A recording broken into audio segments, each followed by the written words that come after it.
C0692. This is Paul O'Keefe, individually and as personal representative of the estate of John Joseph O'Keefe III, et al. Versus C&C Hospitality, LLC, doing business as C.F. McCarthy's, et al.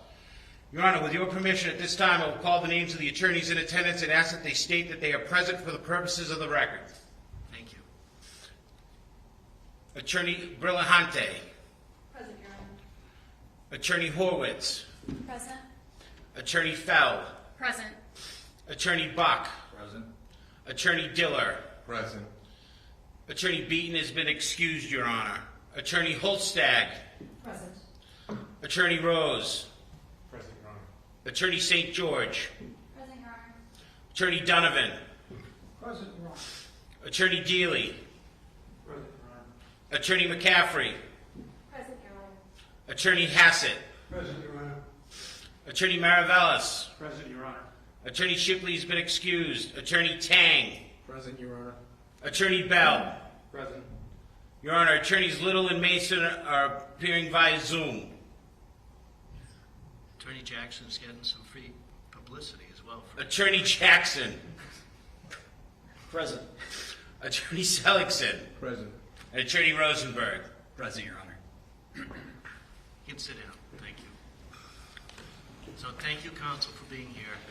I scheduled today to be in person because of the significance of what I was advised of last Friday, and because I find the quiet solemnity of the courtroom is a good reminder of the dignity by which courts are supposed to function.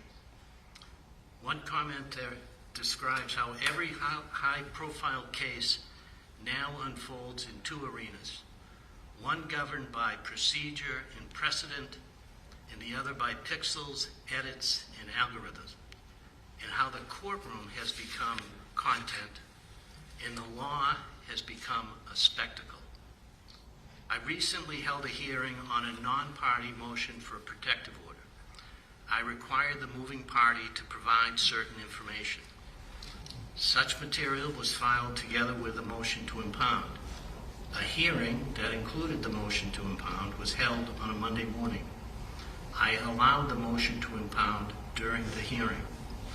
The affidavits of the moving party and the attorneys were impounded.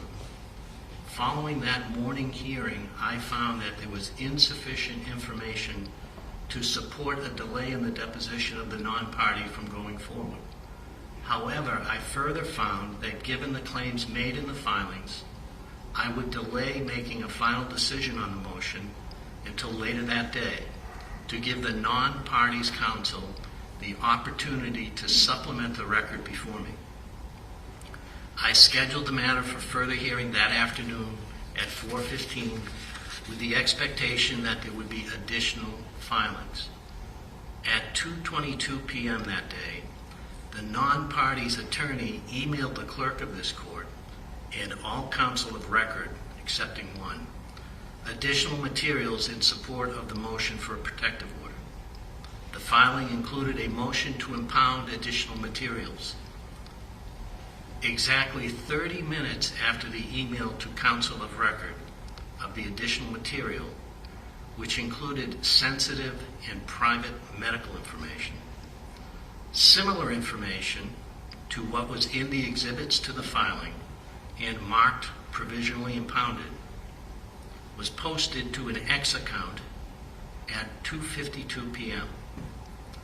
Upon learning this information, I ordered that the parties and counsel provide a certification to the court as to all facts known to them as to any dissemination to anyone other than parties and counsel in this matter of any of the contents of the material impounded on June 8, 2026, and I scheduled this appearance for today.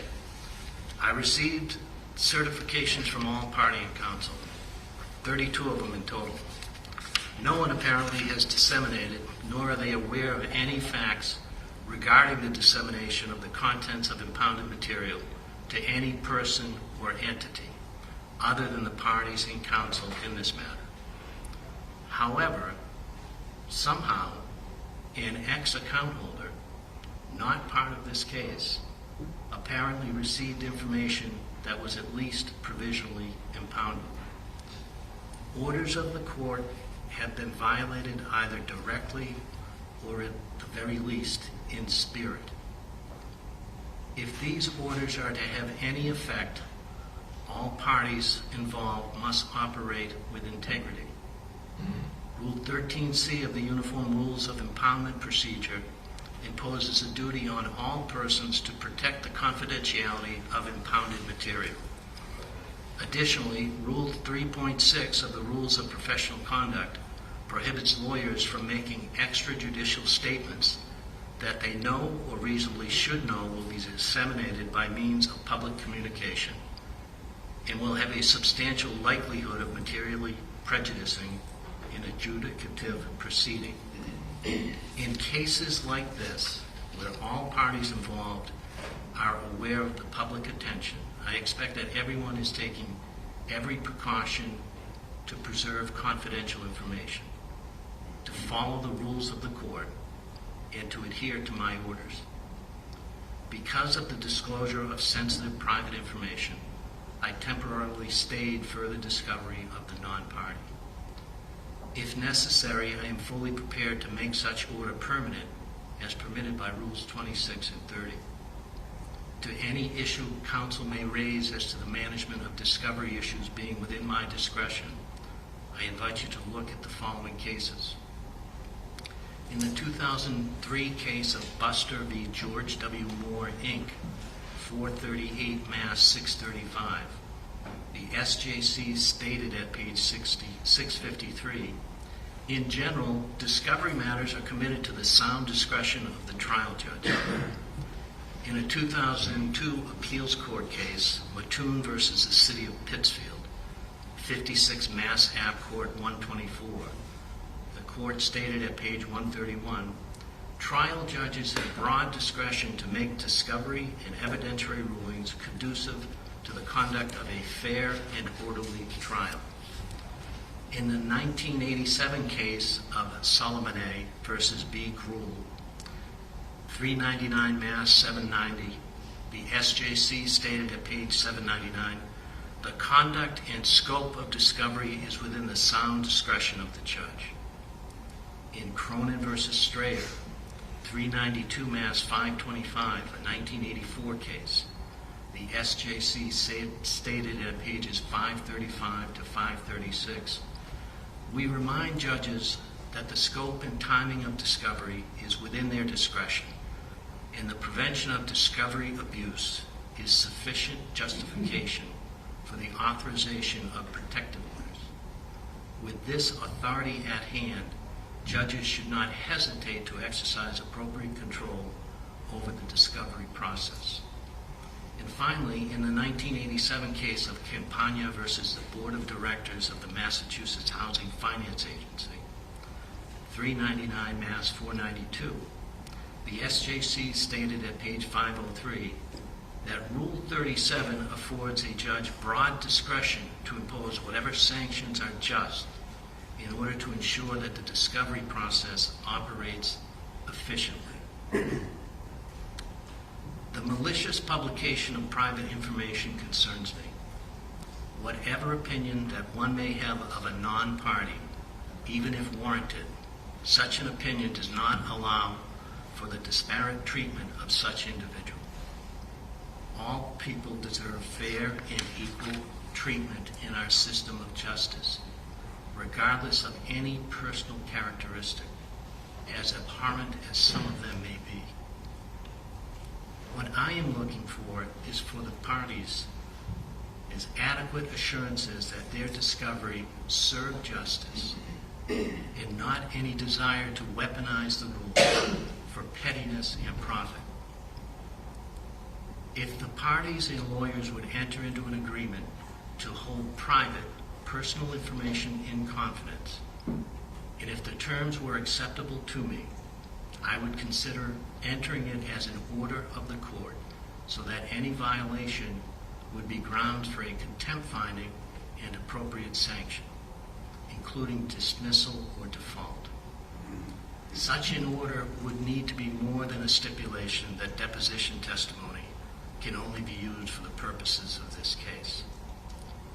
I encourage the attorneys to confer and to seek to reach an agreement. In the absence of an agreement, I will consider whether to enter in order based on my plenary authority to control, manage, and oversee the conduct of discovery. While you are conferring and seeking to reach an agreement, I will again remind you, as I have quite often, that the discovery clock is ticking.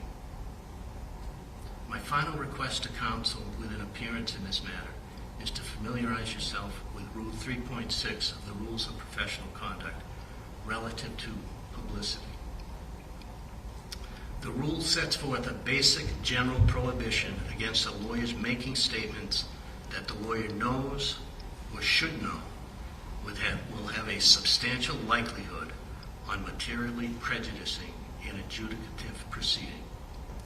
The rule applies to lawyers who are or have been involved in the investigation or litigation of a case and their associates. As the comment to the rule notes, it is difficult to strike a balance between protecting the right to a fair trial and safeguarding the right of free expression. However, preserving the right to a fair trial for everyone necessarily entails some curtailment of information that may be disseminated prior to trial, especially where trial by jury is involved. If there were no such limits, the result would be the practical nullification of the protective effect of the rules of forensic decorum and the exclusionary rules of evidence. The rule takes into consideration that the public has a legitimate interest in the conduct of judicial proceedings, particularly in matters of general public concern. However, I'm not so sure that churning the waters to generate social media coverage necessarily can result in a legitimate interest in the conduct of judicial proceedings. Read the rule, especially if you have never done so, adhere to it, or be ready to face the consequences for failing to do so. I remind counsel of what one commentator called the quiet expectation of fairness that we have as citizens. Such expectation is based on the framework the founders of our country built 250 years ago and trusted future generations to maintain. Counsel, do your part to maintain the quiet expectation of fairness. Do not succumb to the attraction of seeking to influence this case through social media.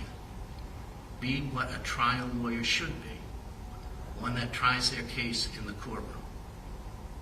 And remember the provisions of General Laws, Chapter 221, Section 28, relative to the oath of office for an attorney in Massachusetts, which provides, in part, I solemnly swear that I will do no falsehood. I will delay no man for lucre or malice, but I will conduct myself in the office of an attorney within the courts according to the best of my knowledge and discretion, and with all good fidelity, as well to the courts as my clients. So help me God. I wish all of you a happy 4th of July on the anniversary of our America's 250-year-old democracy. May it continue to succeed with all of us working to maintain the rule of law. Thank you. Court, all rise. For the record, this matter is continued to July 10th, 2026 at 2 p.m. for hearing on motions to compel the criminal fourth session. Court stands in recess. There's no opportunity to be heard? There obviously no opportunity to be heard. I was unaware. I'm just covering for Clerk Donovan today. Is there an opportunity before everybody departs to let the judge know that we would like to be heard? Absolutely.